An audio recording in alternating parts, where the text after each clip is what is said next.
On the news, federal government directs vice-chancellors to shut down universities for 3 weeks due to elections.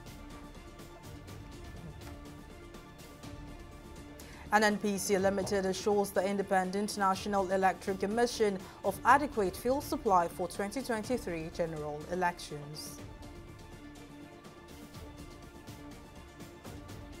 And federal government asks Supreme Court to dismiss suit challenging central bank's redesign policy.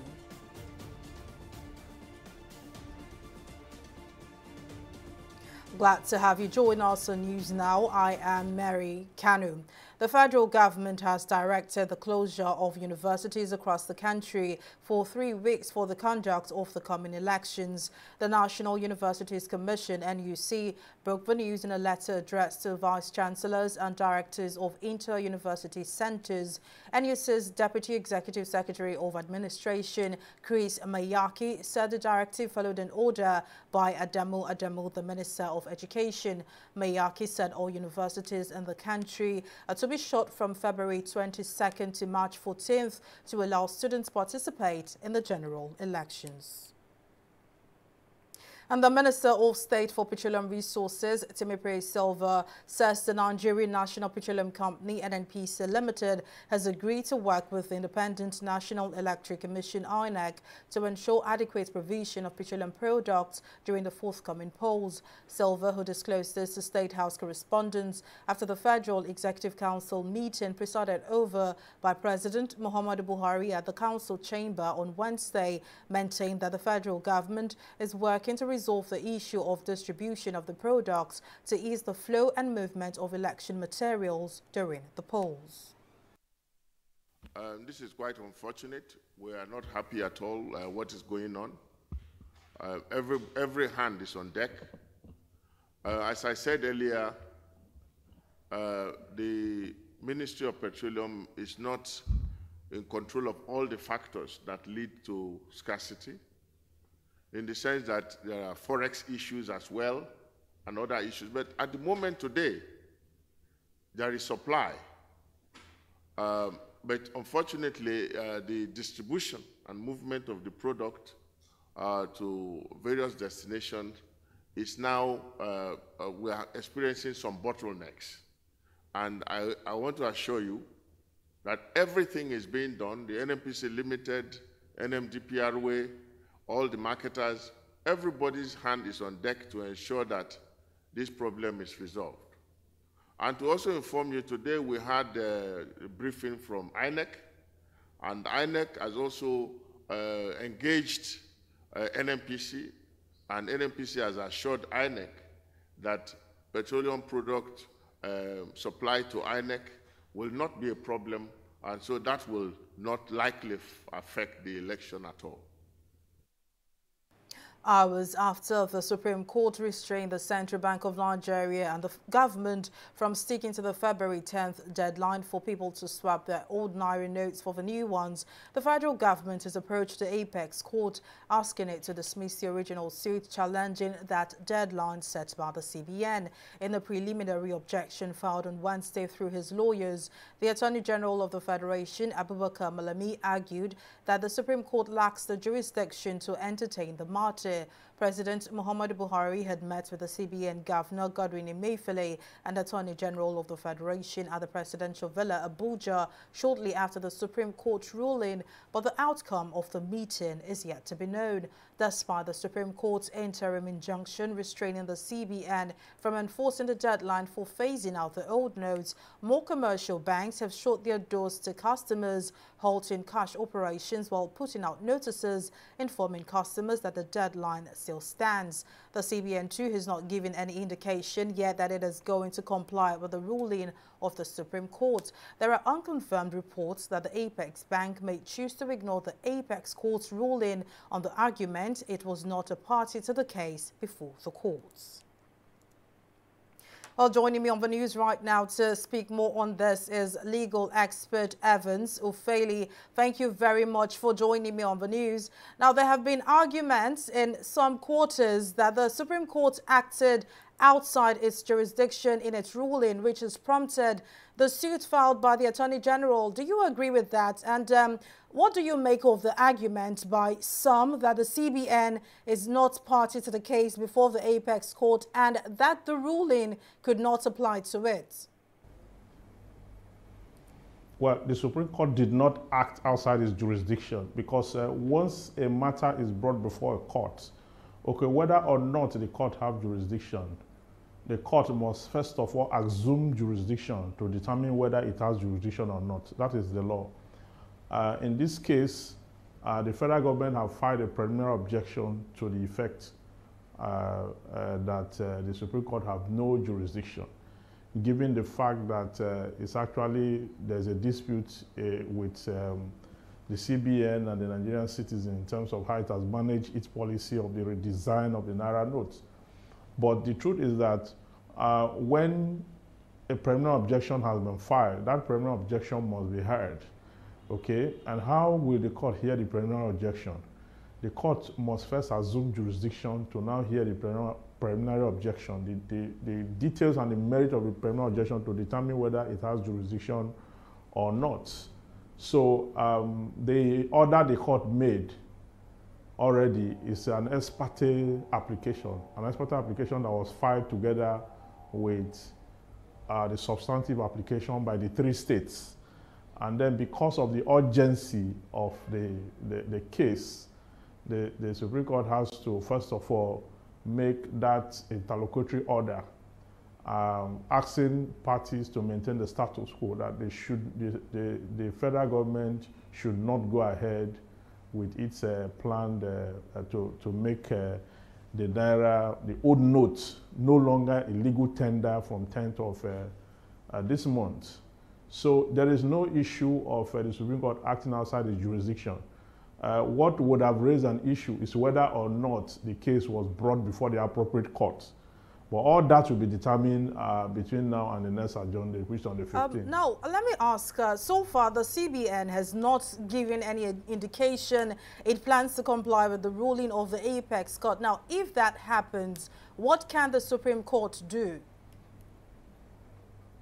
Well, there's an order by the Supreme Court. So the CBN will have no right to flout the order of the Supreme Court because it will come with consequences. There's an order against the federal government not to go ahead to enforce, okay? So whether that order is right in law or wrong, you must first obey it before you determine its whether it is appropriate or inappropriate. So the orders of the court are not obeyed because they are right or wrong. They are obeyed because it is emanating from the judicial system, and the orders of the court are sacred. Much so that an order from the Supreme Court, it must be obeyed. All institutions and persons must obey the order of the Supreme Court or any court in the land. It is after the matter is fully determined and maybe there is another order vacating the subsisting one. That is when you can now take a contrary view according to the new order in question. But for now, the order of the court is valid and subsistent. Briefly before I let you go, we are just weeks to the presidential elections and we are faced with all of this confusion and chaos, you know, caused by the redesigned currency. Do you see all of these impacting the elections? Well, I didn't get the question right. Oh, I asked, I said we are just a few weeks to the presidential elections and all of this is happening, all of this chaos. So I'm asking if you see all of these somehow impacting the general elections. Of course, it's impacting the preparation of the general election because the policy of the federal government came at a very wrong time. The policy of the CBN came at a time when the nation needed stability. You see, in the build-up to election, the country anywhere in the world requires stability. There should be no issues of instability and all that. So I think we didn't get this right. We forgot that we are at a point of transition politically. Some people have made insinuations and conjectures that the redesign is targeted at some politicians or whatever. I don't think if that was true, I don't think it was wise because we need to have stability before we can have transition.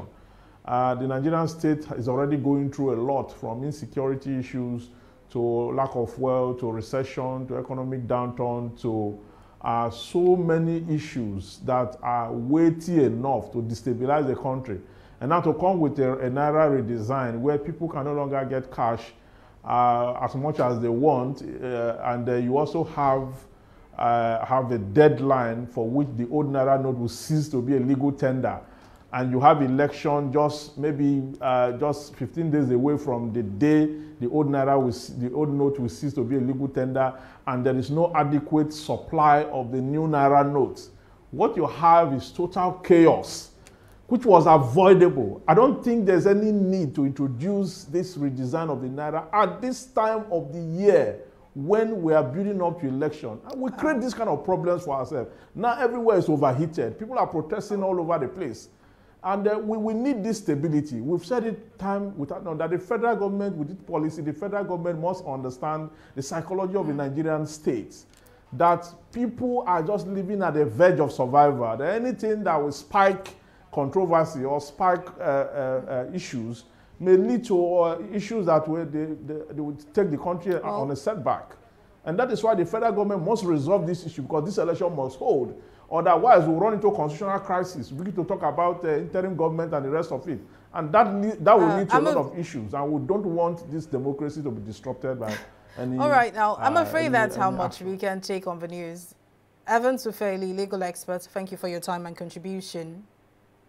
All right, now, reactions have continued to trail the Supreme Court's ruling halting the central bank's February 10 deadline for swapping the new Naira notes. Reacting to the ruling, the interim chairman of the Alliance on Surviving COVID-19 and Beyond, a coalition of 70 labor and civil society organizations, and senior advocate of Nigeria, Femi Falana, says the CBN must comply with the Supreme Court's ruling on the deadline for the use of the old Naira notes. In a statement issued on Thursday, Falana alleged that there are reports suggesting that the CBN has decided not to obey the ex parte order of the Apex Court, saying it would be the height of arrogance of power for CBN Governor Godwin Emefiele to treat the ex parte order of the Supreme Court with provocative contempt.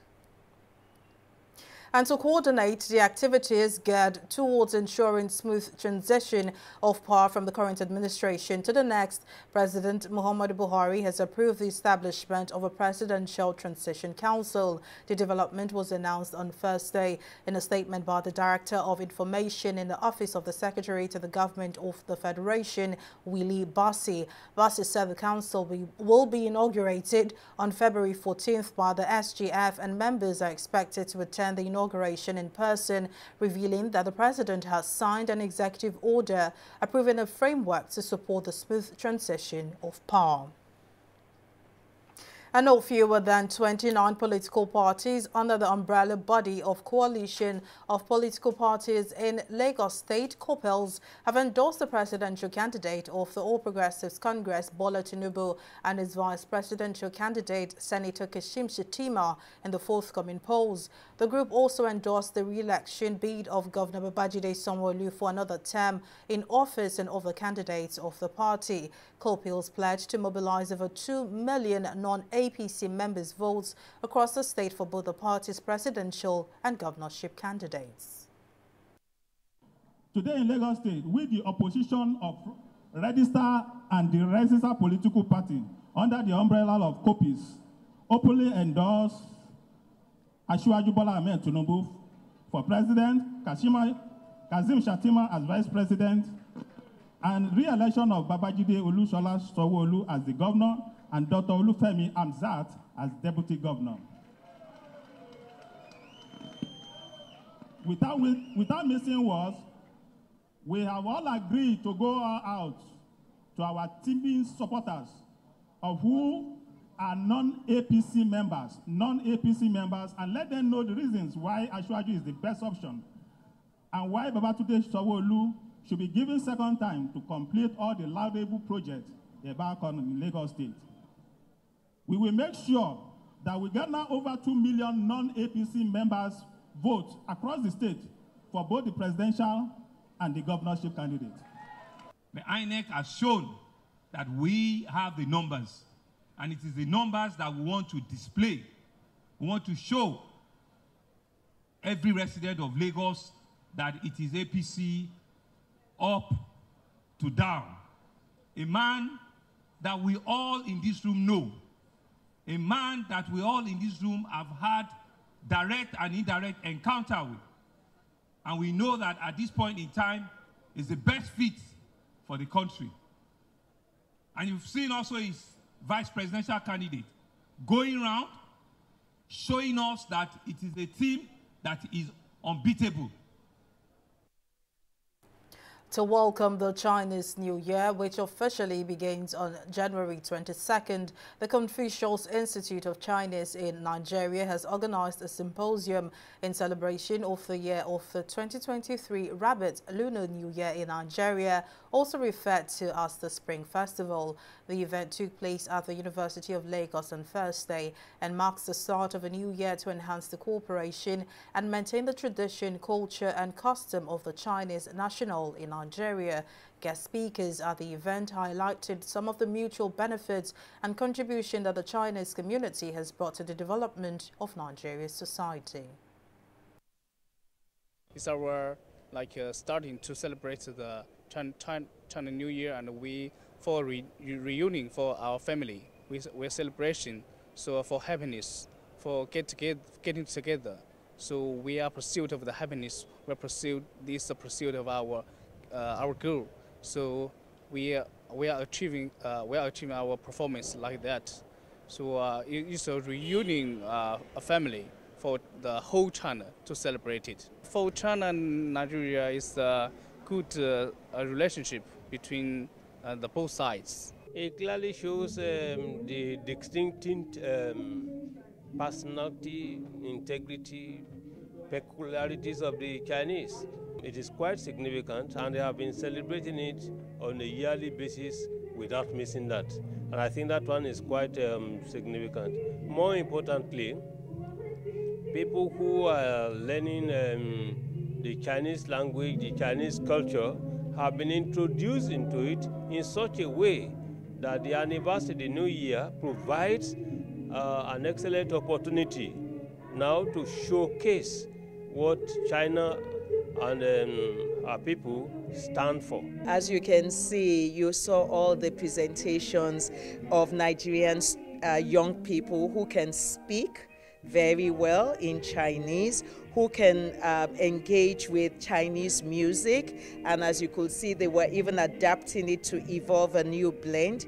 That means that in the same way as we're exposing European culture to Nigerian students, Nigerian youths, where the Confucius Institute is the gateway to Chinese culture in Nigeria.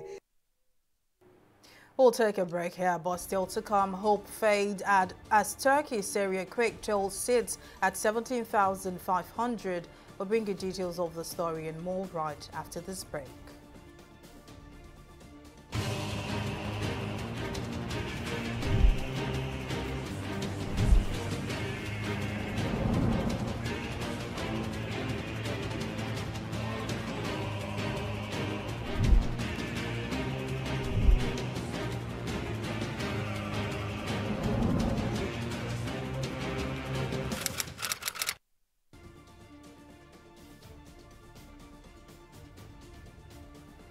Welcome back. Here's a recap of our top stories tonight. The federal government has directed the closure of universities across the country for 3 weeks for the conduct of the coming elections. NUC's Deputy Executive Secretary of Administration, Chris Meyaki, who broke the news in a letter addressed to vice chancellors and directors of inter-university centers, said all universities in the country are to be shut from February 22nd to March 14th to allow students participate in the general election.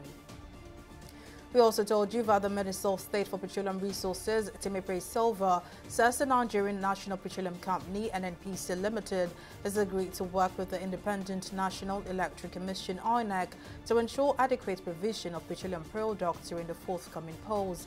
Silva, who disclosed this to State House correspondents after the Federal Executive Council meeting presided over by President Muhammadu Buhari at the Council chamber on Wednesday, maintained that the federal government is working to resolve the problem of distribution of the products to ease the flow and movement of election materials during the polls.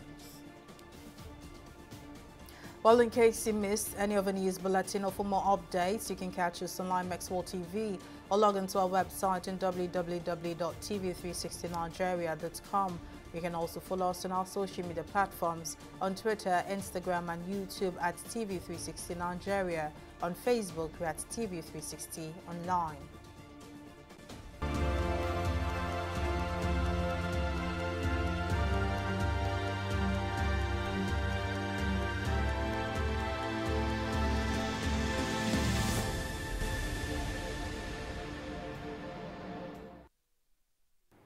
The Singapore government's virus task force has said it will drop the requirement for travelers who are not fully vaccinated to show COVID-19 test results to purchase coronavirus travel insurance from February 13.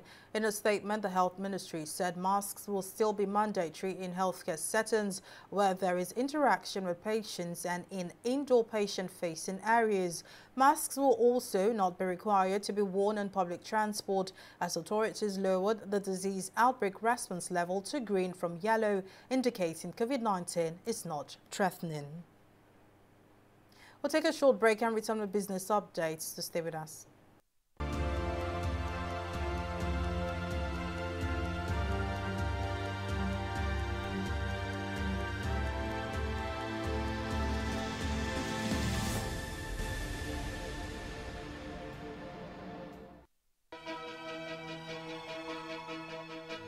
Opinions are free, facts are sacred, but truth is universal. How, in practical terms, can we, for instance, de-escalate the tension? President must see himself as the President of the Federal Republic. We know where the enemy is. 3 places, the Lake Chad Basin, the border area between Nigeria and Cameroon, and then the Sambisa Forest. On TV360, we give you a complete dose of everything. Opinion, facts and undiluted truth. I hardly believe what politicians say in this part of the world. A new Nigeria is possible, a future is possible. We delve into the issues, dissect it so that you can understand it, use it to take action. I don't think there's any need for any governor to look for grant for ranching. TV360, dissecting the issues.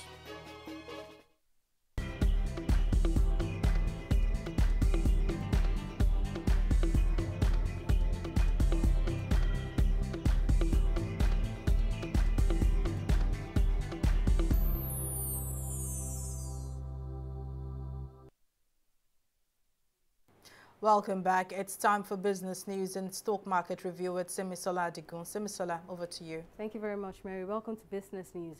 Minister of State for Petroleum Resources, Temepray Silva, has disclosed the approval of the award of Phase 1 engineering, procurement and construction contract for the Oloibiri Museum and Research Center in Ogbia local government area of Bayelsa State by the Federal Executive Council, FEC. According to the minister, the project awarded to Julius Berger will, with a completion period of 30 months, is expected to close a major gap in the nation's quest for homegrown technology inputs required to service exploration and production activities in the Nigerian oil and gas industry. Silva added that the approval is part of President Muhammadu Buhari's signature programs that would leave behind enduring legacies and impact the oil and gas community, the people of the Niger Delta, and the entire nation. The Federal Executive Council today approved the award of the contract for the construction of the Oloibiri Oil Museum and Research Center to Messrs. Julius Berger PLC, the sum of 117 billion naira, with a completion time frame of 30 months. This project has been on the drawing board for so long. The first time foundation stone was laid for this project was in the early 80s by President Shehu Shagari. So this actually is a major milestone and is expected to be a major legacy of Mr. President in the Niger Delta. We'll take a short break here and return with stock market reports. Stay with us.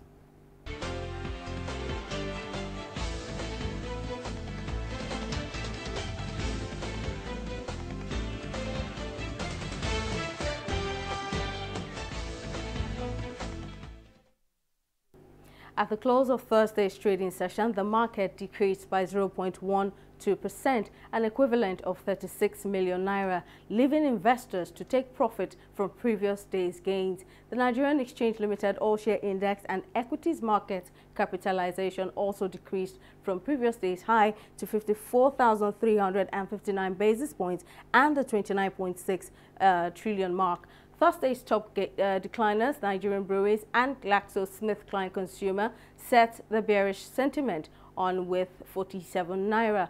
Market Performance Index shows that a total of 225 million volume of shares, valued at over 3 billion naira, changed hands in 3,339 deals. Now, for our select global stocks, it's a mixed trading day for these equities. While the UK's FTSE and US Dow Jones traded in the greens, Japan's Nikkei stock declined by 0.80%. That's the stock market report. It's back to Mary. Thank you, Simisola, for the update. And now on the global scene, more than 17,500 people have been confirmed dead from the devastating earthquake that hit Turkey and Syria on Monday. Beta code has hampered the 4-day search of thousands of flattened buildings as the 72-hour mark that experts consider the most likely period to save lives has passed. Officials and medics say 14,351 people died in Turkey and 3,162 in Syria from Monday's 7.8 magnitude tremor, bringing the confirmed total to 17,513.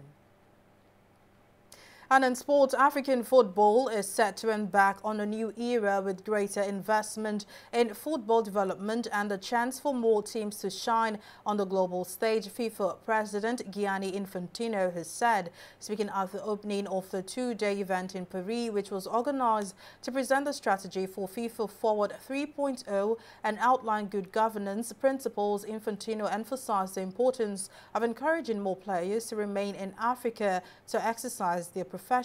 The FIFA president said that the decision to expand the FIFA World Cup to 48 teams and doubling the number of sports for CAF from the current 5 to 9 or 10 will have knock-on effects in encouraging investment for the continent.